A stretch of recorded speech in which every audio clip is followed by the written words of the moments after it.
नाट्य छटा जंगल के आंसू, लेखक तथा सादरकर्ता बाबाराव मडावी, यवतमाल, महाराष्ट्र से। जंगल के आंसू। गगन के तले जंगल पहाड़ी में मेरा बसेरा था। बरसों से रहता हूं मैं यहाँ।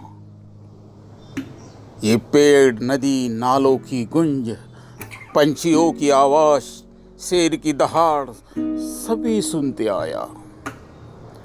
इस जंगल से कंद, मूल, फल सभी मिलते थे।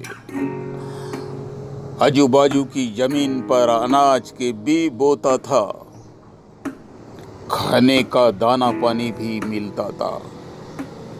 हमारी कई पीढ़ियां इस जंगल के सहवास में रहती थी। इस अरण्य पर हमारा अधिकार महसूस होता था। यह जंगल, जमीन हमारी माँ है, हमारी माँ है।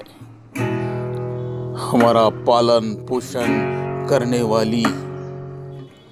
हमारे पूर्वजों ने जल, जंगल, जमीन के लिए संघर्ष किया, शहीद हुए, फांसों पर लटका गए। बिरसा मुंडा, राघोजी भांगरा, तंट्या भिल्ल, खाजा नाइक, बापूराव शर्मा, सिद्धू, खानू, चांद भैरव, दाना भगत, भीमू कुमरा, कितने नाम है। यह जमीन का टुकड़ा ही हमारा जीवन है। इस मिट्टी से हम जुड़े हुए हैं।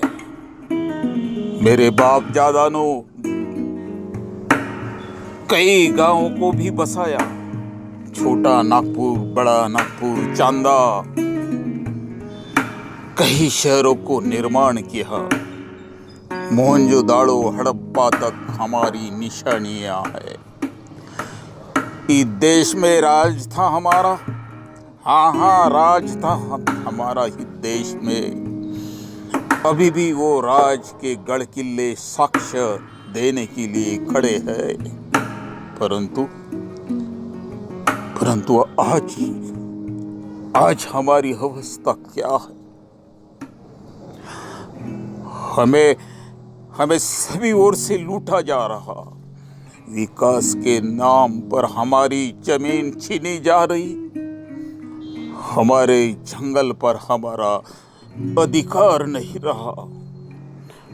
बरसों से जंगल में रहने वाले हम मूल निवासी, लेकिन आज दरिद्रता तथा गुलामी की खाई में डूब गए। हमारे सामने अंधेरा नजर आ रहा। परसों जंगल के अधिकारी आए, बोले इस जंगल में रहने के कागज बताओ। मैं बता न सका।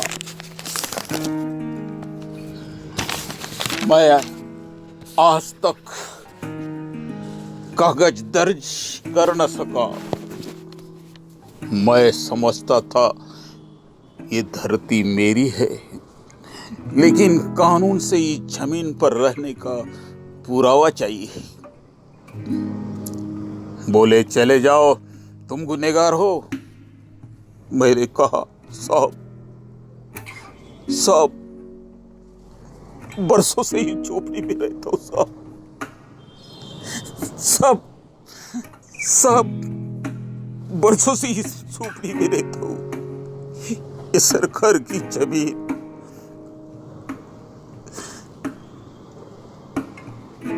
ये सरकार की जमीन है। यहाँ कैसे रहते हो? कानून मालूम नहीं क्या तुम्हें? सरकार, माँ बाप सरकार, हमारा तो भी इस धरती पे रहने का हक है। हम कहाँ रहेंगे? बोलो ना तुम, हम कहाँ रहेंगे? गुनहगार कहीं का बहुत ज्यादा बोलता है। मैं कैसे गुनहगार हूं साहब? हमारे आजादी का कोई भी तो दफ्तर नहीं क्या? हमारा भी तो कोई दफ्तर होगा, हमारी भी तो कोई आजादी होगी। चले जाओ यहां से, ऐसा मत करो साहब। मैं अपने पैर पकड़ता हूँ, ऐसा मत करो साहब। बरसों से रहता हूँ, तुम्हारे हाथ जोड़ता हूँ। हम कहाँ जाएंगे, हम कहाँ जाएंगे? मेरे सामने झोपड़ी को तोड़ा,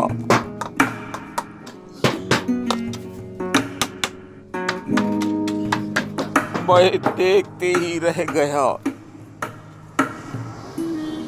रोया धोया गिड़गिड़िया, लेकिन कुछ नहीं माना। कहीं पे भी रहने चले जाओ और तकलीफ हमें होती है।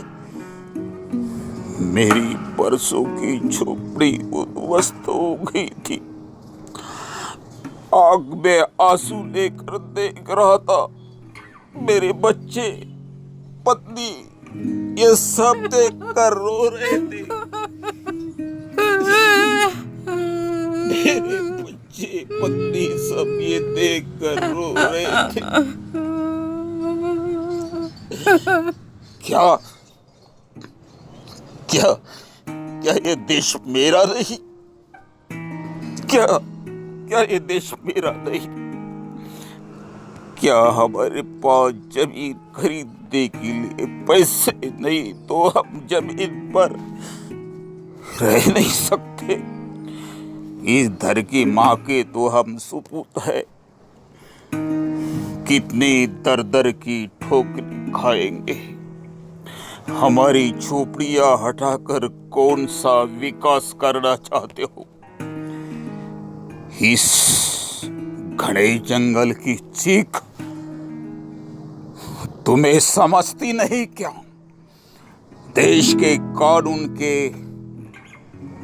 किताब पर हमारा भी तो कुछ हक होगा। क्या हमें जीने का अधिकार नहीं है? हमारी भी तो कोई कानून बनी होगी, उसे हमें पढ़ना चाहिए। गरीब कष्टहारी लोगों का जीवन अस्थिर कैसे ये जीवन अस्थिर कैसे? अरे उनके पसीने पर तो यह विश्व खड़ा है। विकास सामान्य लोगों का जीवन संभाल कर किया जाता है। हमारी झोपड़ियां तोड़कर क्या मिलेगा तुम्हें? क्या मिलेगा? हम भी देश के मूल निवासी हैं। क्यों जंगल से विस्थापित कर रहे हो? यहाँ के संपत्ति पर कानूनी हमारा भी हक है। मेरे यह टूटे हुए मकान के आंसू, इस जंगल के आंसू तुम्हें समझते नहीं क्या? इंसान की देखभाल कब करेगा? इंसान की देखभाल कब करेगा? मेरे ये आंसुओं को कब समझोगे? मेरे ये आंसुओं को कब समझोगे? इस धरती की मिट्टी इंकलाब करने इंसाफ मांगेगी।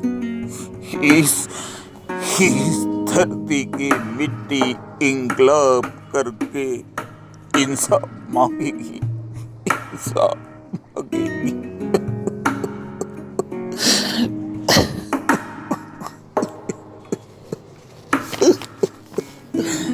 हमें भी इस देश में जमीन पर रहने का हक है।